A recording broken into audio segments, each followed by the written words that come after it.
Nós estamos agora aqui na companhia do Caio França, aqui no estúdio da TV Carta Maior, ele que é coordenador-geral do Núcleo de Estudos Agrários e Desenvolvimento Rural do Ministério do Desenvolvimento Agrário. Caio, obrigado aqui pela sua presença aqui conosco, e eu queria já começar então essa nossa conversa aqui,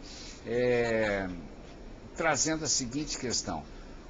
Qual é o conceito vigente hoje, né, de reforma agrária, pelo menos aqui no entendimento do Ministério do Desenvolvimento Agrário no Brasil? Porque esse é um conceito mutante, né? Quer dizer, parece, pelo menos a julgar pelas manifestações de alguns representantes dos movimentos sociais, a reforma agrária não é basicamente a distribuição da terra, é muito mais do que isso. Qual é o conceito vigente? Com qual conceito o governo brasileiro trabalha sobre a reforma agrária?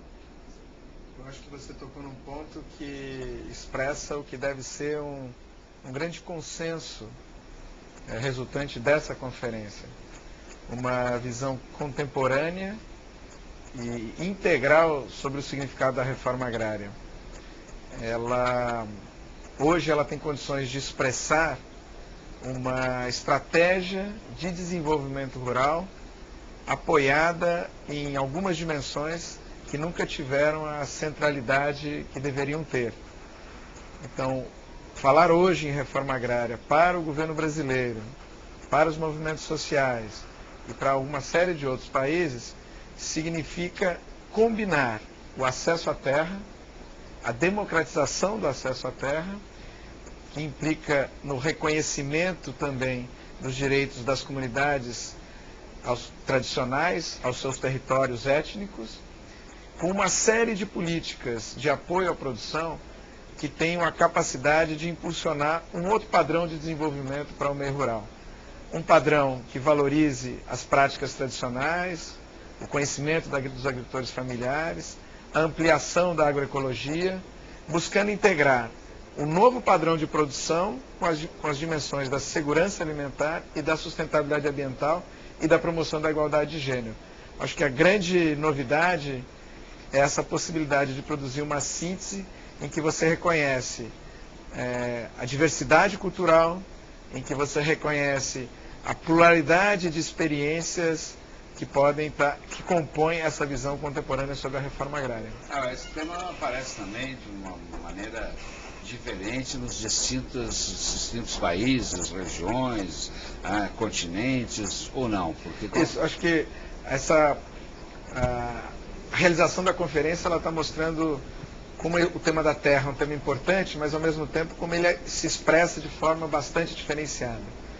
Nós temos, por exemplo, a relação dos pastores nômades na região subsaariana da África, em que a relação com o território, com a terra, é a possibilidade deles exercerem seu pastoreio. Então não se trata da demarcação de um território, mas o reconhecimento da possibilidade deles percorrerem várias terras. O que não deixa de ser um conceito de território também.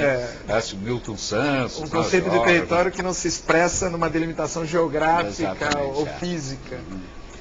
Nós temos o tema do acesso à terra a partir da realidade das comunidades indígenas no Brasil, das comunidades indígenas na América Latina. E também, de certa forma, tem se mostrado nômades também, né?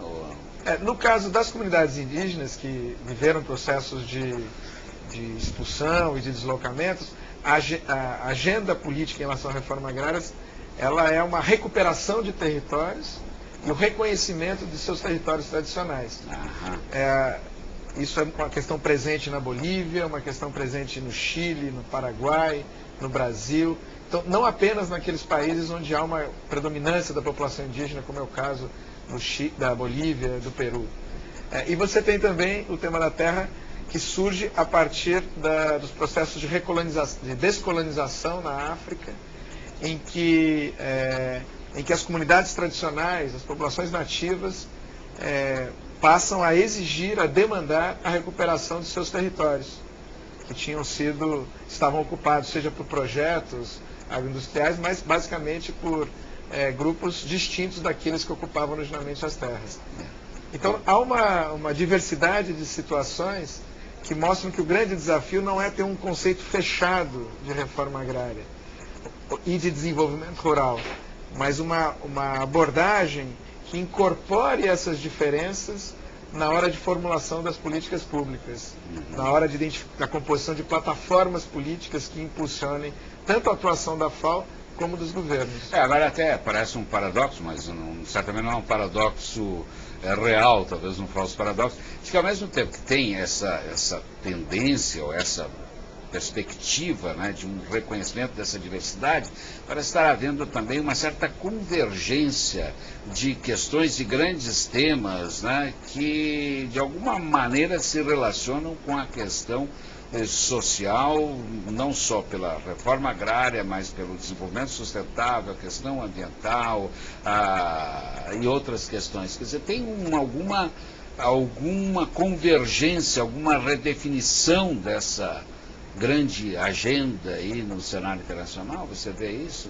Eu acho que existem movimentações cada vez mais consistentes e mais articuladas para alterar essa agenda internacional. Nós estamos falando de Porto Alegre, berço do Fórum Social Mundial, espaço maior de construção de alternativas, de afirmação de resistências, de contestação da globalização neoliberal. Eu identifico algumas brechas que vão se abrindo, ou que vão sendo abertas por esse crescimento da mobilização social e da conquista de governos comprometidos com essas mudanças. Então nós temos uma série de conferências que ocorreram nos anos 90, ainda no período de hegemonia neoliberal, mas que trouxeram à tona pautas que têm capacidade de contrarrestar valores que organizavam essa agenda neoliberal. Nós tivemos a conferência, a ECO 92, e com seus desdobramentos, a Conferência do Desenvolvimento Sustentável, da Diversidade Biológica, as Conferências Mundiais da Alimentação de 96 e 2002, nós tivemos Beijing, Habitat, um tema das mulheres. Então essas conferências do Sistema das Nações Unidas, eles foram trazendo à tona, dando visibilidade no âmbito dos organismos internacionais, de temas que eram exclusivos das lutas dos movimentos sociais, dos movimentos setoriais. Então há uma recepção, uma incorporação, isso, ou assimilação. É uma coisa mais gradual. Às vezes você incorpora retoricamente, às vezes você incorpora com uma formulação muito rarefeita, mas há um processo crescente de incorporação na agenda desses organismos institucionais de referências que não estavam presentes nem nesses organismos e nem na orientação dos governos. Então a sustentabilidade ambiental, os objetivos das metas do milênio, passam a ser elementos que pressionam os governos nacionais a adotarem políticas públicas comprometidas com esses compromissos. Mas no caso específico da reforma agrária, da questão da fome ou da alimentação, no caso presente, né, dessa conferência da FAO, né, da Organização das Nações Unidas para a Agricultura e Alimentação, não se pode atribuir também essa assimilação, essa incorporação, a um certo esvaziamento desse organismo, até pelo fortalecimento da Organização Mundial do Comércio? Nos anos 90, a FAO perdeu muito protagonismo. Ela perdeu protagonismo porque o tema da sustentabilidade, da segurança alimentar, da assistência aos países para implementarem políticas de desenvolvimento rural, ele foi alijado da agenda internacional e dos países. Nesse período de hegemonia neoliberal, havia uma expectativa, um anúncio não realizado, de que o mercado garantiria a produção e garantiria o progresso e dessa forma garantiria o desenvolvimento. E toda a agenda da liberalização comercial, ela expressava essa proeminência do mercado em ser o grande organizador do progresso humano. Mas isso se mostrou uma compreensão infundada. Não foi isso que se produziu. Agravou a crise ambiental, agravou a crise econômica, o problema da pobreza e da miséria não foi resolvido. Então a FAO recuperar um protagonismo significa necessariamente retomar um protagonismo em novas bases e com novas agendas políticas. Então, ao invés do Banco Mundial ou do tema da agricultura ser tratado exclusivamente no âmbito da OMC, a FAO recuperar um papel nessas áreas significa incorporar do ponto de vista da implementação de políticas públicas de desenvolvimento rural, de recuperar uma ação distributiva do Estado. Então, recuperar o papel protagonista da FAO significa recuperar uma outra agenda internacional. Agora, Caio, eu queria lhe perguntar o seguinte: estamos aqui nesse evento, né, com tal característica e dimensão, mas eu estava acompanhando um pouco aí o noticiário até internacional. A repercussão desse evento, lamentavelmente, não tem a dimensão, por exemplo, de uma reunião da Organização Mundial do Comércio. E eu lhe pergunto, então, o seguinte: é possível avançar esta bandeira ou esta agenda, esta pauta, esse temário, né, no debate internacional e fazê-lo vingar sem uma neutralização do poder da Organização Mundial do Comércio? Essa agenda ela se impõe de duas maneiras: pela permanência da crise, pela luta social e por experiências implementadas por alguns governos que mostram que é possível uma agenda alternativa. O ambiente da negociação da rodada Doha, da OMC, ele está revelando isso. Você teve a constituição do G20, agora recentemente em Hong Kong houve uma reafirmação por parte dos países em desenvolvimento de um tema do qual não se abre mão, que é a possibilidade dos estados manterem políticas nacionais de desenvolvimento, de segurança alimentar, que vão na contracorrente da liberalização. A liberalização dizia que o comércio produzia desenvolvimento. O que esse estágio das negociações da rodada Doha da OMC indicam é que o comércio pode ser um elemento desde que hajam políticas de desenvolvimento sendo implementadas para os países. Não é o comércio por si o agente do desenvolvimento, mas são políticas nacionais e a cooperação internacional que podem ser capazes de promover esse desenvolvimento. Eu diria que a conferência da FAO, ela tem a capacidade de produzir uma articulação política entre países, resoluções no nível de diretrizes e princípios, a partir das quais movimentos sociais e países comprometidos podem impulsionar ações de cooperação no período posterior à conferência. Então, eu acho sim que a FAO pode recuperar protagonismo apoiada nas resoluções da conferência e na posição do G20, que é implementada no âmbito da conferência das negociações da OMC. Tá certo. Bom, nós estamos entrevistando aqui no estúdio da TV Carta Maior, ao vivo, diretamente de Porto Alegre, o Caio França, que é coordenador-geral do Núcleo de Estudos Agrários e Desenvolvimento Rural do Ministério do Desenvolvimento Agrário do Governo Brasileiro. Está aqui presente na representação brasileira deste grande evento que reúne delegações de mais de 80 países. E nessa nossa cobertura, Caio, nós temos sempre a participação do internauta. Acabamos de receber aqui um e-mail, uma manifestação do Ariovaldo Vaz de Oliveira, de São Paulo. Ele traz aqui um comentário, então, e traz uma questão, ou duas questões. Os movimentos sem terra são vocacionais ou são da maioria de sem emprego? Como equacionar para que a distribuição da terra seja feita por vocação? Você que é desse núcleo de estudos, né, sobre a questão, será que você podia responder ao Ariovaldo?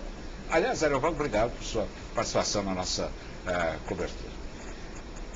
Bom, acho que o que a Carta Maior está proporcionando é um dos elementos que nós gostaríamos que fosse incorporado no padrão de funcionamento das organizações, dos encontros dos organismos intergovernamentais internacionais, que é essa possibilidade de uma interação, inclusive, por meio da internet. A reforma agrária dialoga com demandas e reivindicações de setores que vivem diretamente na área rural, na terra, no extrativismo, seja ou como pescadores, ou como quebradeiras de coco, ou como seringueiros, né? Há um mito que foi sendo construído de que o movimento sem terra, ou aqueles que lutam pela terra, não teriam vocação, né?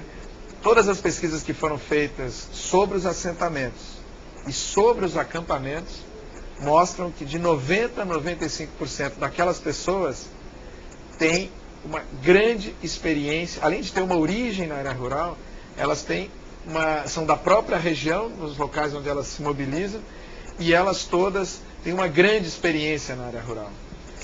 Ainda não é uma situação em que setores da população urbana estão migrando para essas lutas. Os acampamentos, os assentados ainda estão se constituindo basicamente por pessoas que estão vivendo situações precárias, não têm acesso à terra ou têm um trabalho precário e que querem permanecer na área rural. Então, claramente, esses movimentos eles se constituem com trabalhadores rurais, com extrativistas, com populações tradicionais, populações que são expressão dessas várias possibilidades de viver na área rural. Portanto, de alguma maneira vocacionadas. Isso. Né?